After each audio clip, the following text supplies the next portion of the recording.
All right. Thank you, everybody, again for attending here. Today is December 14th. It's a few minutes after 2 o'clock.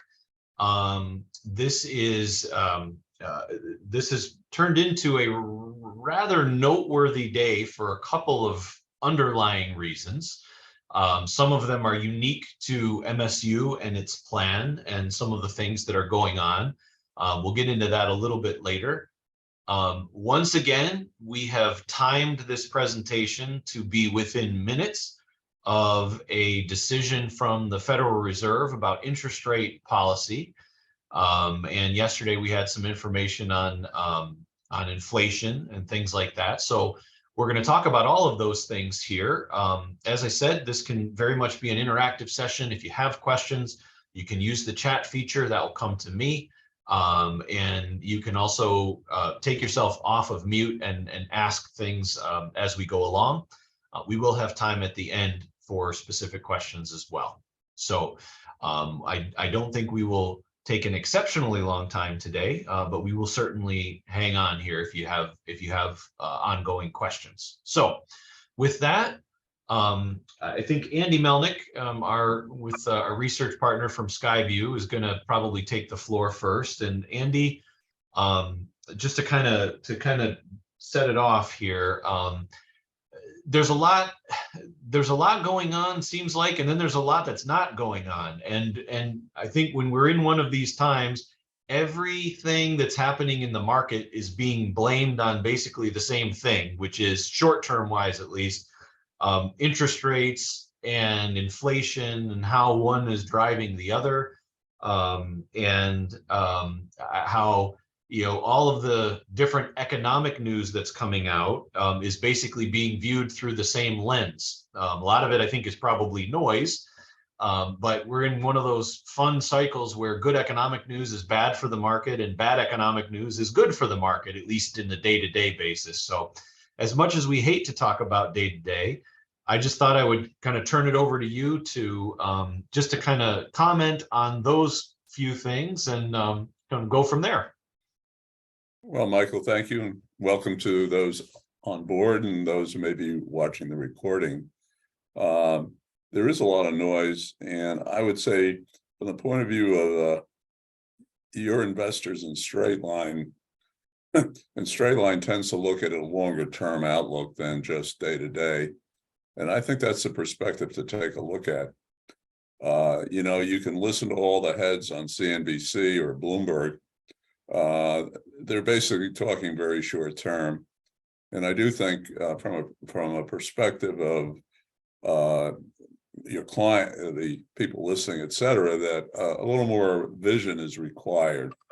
And as we look out, I think there'll be a lot of opportunities for investing. And the one thing I wouldn't do is try to react from an investment point of view on the day-to-day news, noise, or whatever it may be. For the most part, what's important here is looking out over the next year. And I think if the Fed were very honest with themselves, they really are uncertain as to how it will turn out.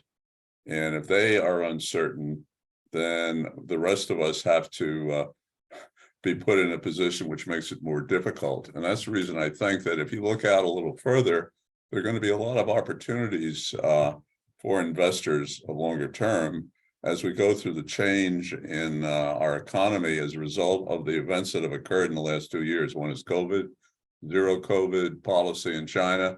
February 24th, which is the war in Ukraine, has basically restructured the world geopolitically, economically, and that will create opportunities.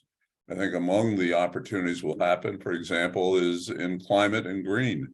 We're going to see a shift over time where green, electric vehicles, et cetera, very metals intense, where our current energy source is very fuel intense, liquid intense.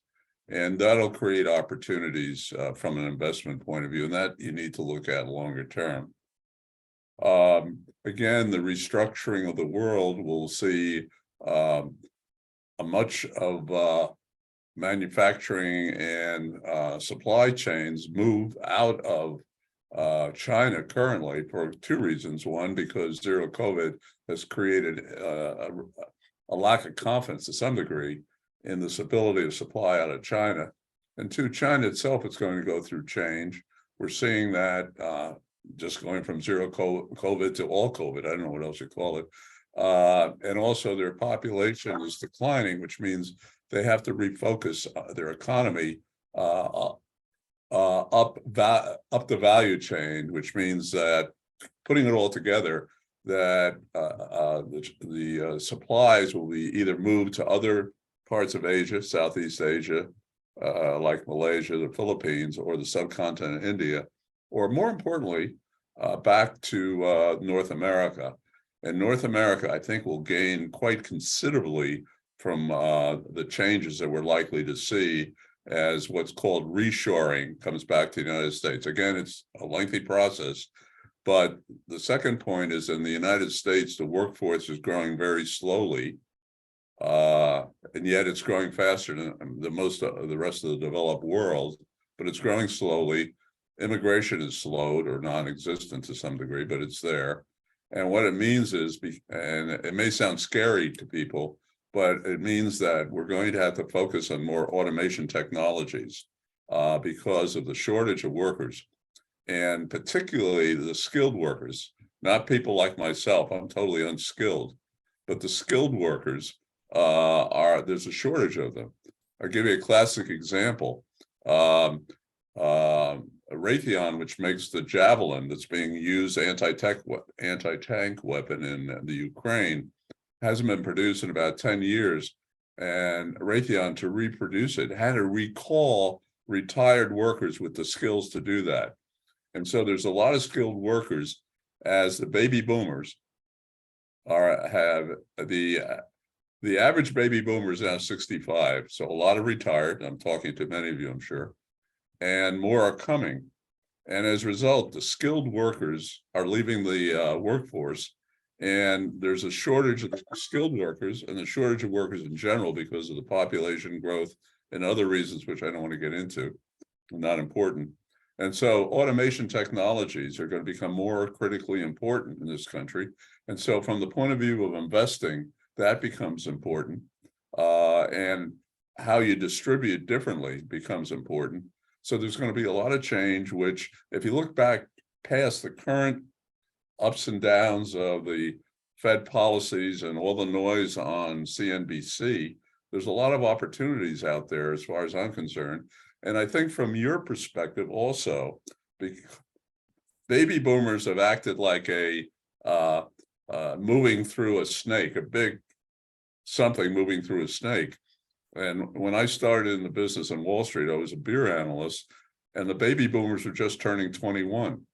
And so the beer companies were making a lot of money as, not surprisingly, baby boomers started drinking beer. And here we are, and they're turning 65, and they're going to have a major effect on the economy. One of the impacts, I think, will be on dividends. And I think we'll see a better source of dividends. And what I mean by that is that many baby boomers, when they retire, need income, obviously. They want regular income. For the most part, in many ways, they look for dividends. And if you look over the last 10 years, dividends have not grown that dramatically as a proportion of what the companies are paying out. For example, normally, if you go back many years, about a third of the stock market equity appreciation came from dividends. In the last 10 years, it was only 14% because of the fact that the market went up considerably, particularly because of the very loose monetary policies. Companies rewarded shareholders more so with stock buybacks than with dividends. And in my view, as the demand for dividends grows, over time or eventually, and I mean over the next few years, the dividend payout ratios will increase. The dividend payout ratio declined considerably during this period of time, and I think it'll begin to recover. So again, looking past this period, a dividend should become very attractive. In addition, because of higher interest rates, the interest on the cash you receive from dividends is going to be higher. So these are the kind of things that I think you need to think about. And I think StraightLine certainly understands this, and it tends to look at the portfolios that you're investing in and what they're looking at in consulting with you to be really focused on the long term, Mike. Thank you. Yeah. The income thing maybe kind of it brings up, I think, a different point, and invite you, Andy, or Steve Turry, if you'd like to jump in on this one as well. So much of our conversations in these forums and outside these forums especially the last year, with interest rates moving up so dramatically, has been about fixed income, right? So we talk about dividends as income, but I'd like to talk for a minute about, traditional bonds, which we all know have had a really rough year. And as anybody watching knows, it's one of the biggest reasons, maybe the biggest reason, why this downturn that we've been facing in 2022 has felt so different for so many people than the ones back, 2000, the 2021, which in hindsight turned out to be, COVID was actually very quick. But back into 2008 and even into 2000, that the difference with those times was there was an impact that was largely led by the stock market. There were fears. There were the classic term is what? Flight to quality, right? So people were scared about the market. They rushed back into bonds. There was buying pressure, and they went up. Plus, during those times, interest rates were coming down, or they were cut as a result of what was going on, and bonds did very well. So the biggest difference in feel, I think, for so many people that have been traditionally conservative during 2022 is that bonds, the impact on bonds has been fairly significant.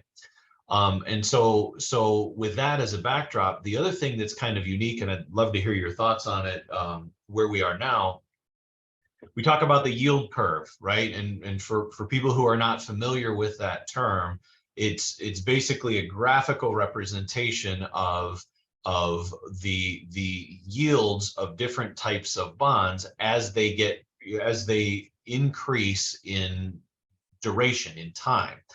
Normally, short-term bonds have a lower yield than long-term bonds. Okay, but we have been in a period, and that makes sense, right? If you are putting your money to work longer, or you are tying it up longer, you would expect to get paid more. We have been through phases, a pretty significant phase over the recent past, where that has not been true, and shorter term bonds are paying the same, or in many cases more, than longer term bonds. And so, that means something in the market. We talk about that potentially being a recession indicator. Sometimes it is, sometimes it isn't. But just what, in your opinion, what does that mean long term when we have this inverted yield where longer term rates are in many cases shorter than short term rates? I'll let Steve respond. Steve. Sure, thank you, and hello everybody, and thanks for doing the call today. We appreciate it, and always really great to be on with the StraightLine team, and getting to Mike's question about fixed income and the fact that we're getting paid more to own shorter term fixed income securities versus longer term fixed income. Let's say we could own a 2-year US Treasury bill and get paid more than owning a 10-year Treasury bill. So we maybe get 3.5% return a year on a 10-year Treasury bill, where you can get 4.25%, 4.5%, depending. It changes a lot lately, but almost 1%, 0.75% more to own the 2-year. So typically that happens when investors think we're going to go into an economic slowdown, and meaning that investors are saying, there's going to be some economic slowdown, and the Federal Reserve is going to have to do the things Mike talked about earlier, which is they're going to have to lower rates in order to hopefully stimulate the economy to avoid massive or significant amounts of unemployment. So when we look at that as investors, you always look at it and say, well, sometimes it's not bad to lock in a higher rate for longer. You don't have to worry about something called reinvestment risk. You know, if we're buying something that's a 3-year or 5-year term, and I'm going to get, let's say, 4% on that, versus buying something that's a shorter term and I get 3% on that. Well, if I buy the shorter term thing, I have reinvestment risk. The longer term thing, I have it locked in. In this case, it's flip-flopped. You know, we're getting paid 4 plus 4.25%, 4.5% on shorter term. We're getting paid 3.5% on longer term. So the longer term, you're locking that 3.5 in for that whole period. The shorter term is when that matures, we don't know what it's going to be yielding after that. It could be more, it could be less. And in the end, is it what the market's saying? In the end, it's going to equal 3.5. Market's not always right. So from an investor perspective, from an economic perspective, it usually kind of happens in an environment where the markets think we're going to go into a recession or a pretty significant economic slowdown. From an investment perspective, as Mike said, that's a risk that we always have to look at and evaluate. Is it attractive or not attractive? Yeah, there's the thing about recessions. I am almost certain that I've said this on other meetings where we've done this, but I want to take that just a half a step further and say that you know, there's a lot of questions right now about recession and you know, are we going to be in one? Are we already in one? You know, because recessions are not subjective things. Recessions are measurable events, but you don't know about that measurement until we've been in it for a little while. Whether we are or whether we are not, please remember this, and that is that with virtually all recessions, we've studied this with our partners at Skyview. We've studied this with all recessions going back to World War II. I think there've been whatever 14 of them. But in all cases, most of the market damage happens before the recession is actually measurable. Okay, recessions in many cases are almost lagging indicators where the market tends to be a leading indicator. Okay, the market is moving on the expectation. So if things seem like they're getting worse, markets go down and everybody feels bad, right? That's how 2022 has been. If you actually look at the economic numbers, they actually haven't been that bad. I know that that gets lost, and that's certainly not what the news makes it sound like, but that's actually the main reason why the Fed is doing all of these things, okay? But the good news about that is the recession, if it happens, when it's measurable, that tends to be one signal that the damage to the market is mostly done, okay? So anyway, we don't know exactly where we are in this cycle. But just remember that it often feels worse, and it certainly sounds worse, depending on who you're listening to, before a lot of these things really work their way through. Okay, so I think with that we were gonna thank you, Steve. That was very helpful. But with that, I think we're gonna switch gears. If again, we can answer any questions that people have about the economy or about where they think things are. We're happy to talk about that. But there is one thing that is unique to Michigan State University that I want to make sure that we cover before we get into the questions. And that is the fact that we are speaking again on December 14th is a very significant time for people who have money in the Michigan State University 403Bs. And this morning turned out to be a rather significant time for people who have money in the Michigan State plans. We have talked, I know, in these forums and in other separate forums over the last 2 months or so, we have talked pretty extensively about the plan transition that is happening. And it has happened in 2 phases, particularly for people who have TIAA accounts and who have had TIAA accounts for some time. The first phase happened in October. But for the vast majority of people on this call or who might be watching this call, that change was really not all that impactful. The bigger impact was scheduled for this week. We didn't know exactly what day. It was always said that it was the week of December 12th. And this week is the week where money is moving from the old plans, the pre-2012 legacy plans, into, at Fidelity, either the post-2012 plan that has been in place for the last 11 years, or at TIAA. It's moving, or some of it, most of it is moving into the plans that were created about 8 weeks ago. We knew that this was happening this week. It started this morning. And it started this morning after all of the time and all of the material that has been sent out, and everybody here has received, I'm sure, booklets and all of the pamphlets, and we've spent a lot of time talking about this. It has happened, or it has begun to happen, in a little different way than we were told. There are some interim steps these interim steps are different at Fidelity and at TIA. But there are some interim steps that appear to be part of this process that either neither we nor you or anyone else has really we're really prepped for. So it's no problem. Don't be concerned. We are not concerned. It's just potentially adding a few steps to this process. If you are a StraightLine client, there's nothing you have to do. We will be able to handle everything unless a real big curveball comes out, and if so, we will reach out to you.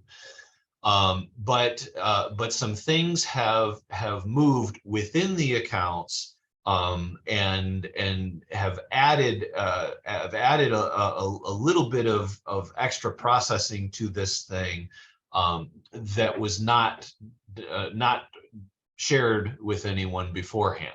Okay, so this is not uncommon when you go through these transitions. We've been through them before. And I think if you go back to our original sessions, this would not have been part of this quarterly meeting. But if you go back to our recordings of the sessions explaining the plan changes, you will hear me say in several different ways that there's a lot of stuff that we know, but there's some stuff that we can't really know until we get into the middle of it. And this is a pretty good example of that. So if you are looking at your accounts today versus even yesterday, and I would venture to guess if you looked at them tomorrow, this is probably going to change a little bit.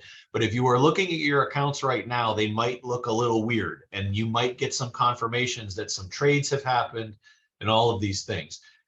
Don't panic. Don't be concerned.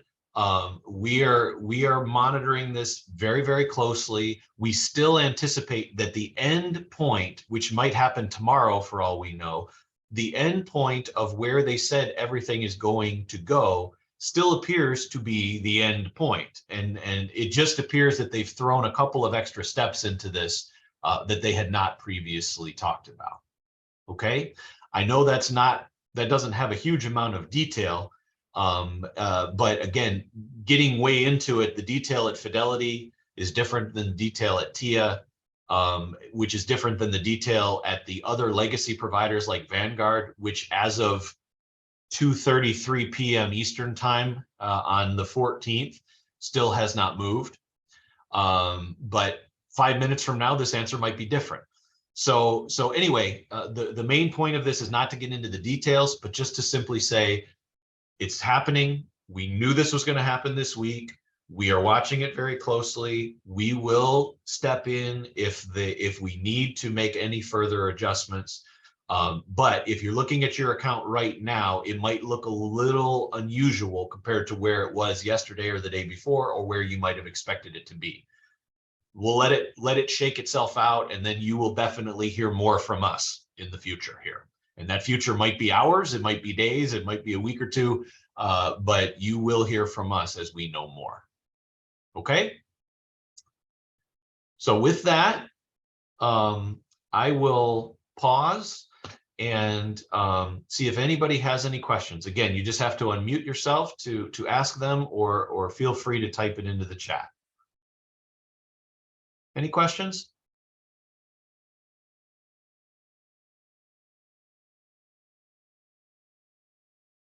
Okay, well, I'm not seeing anything. So as I said at the beginning, I thought this might be a bit more compact than usual.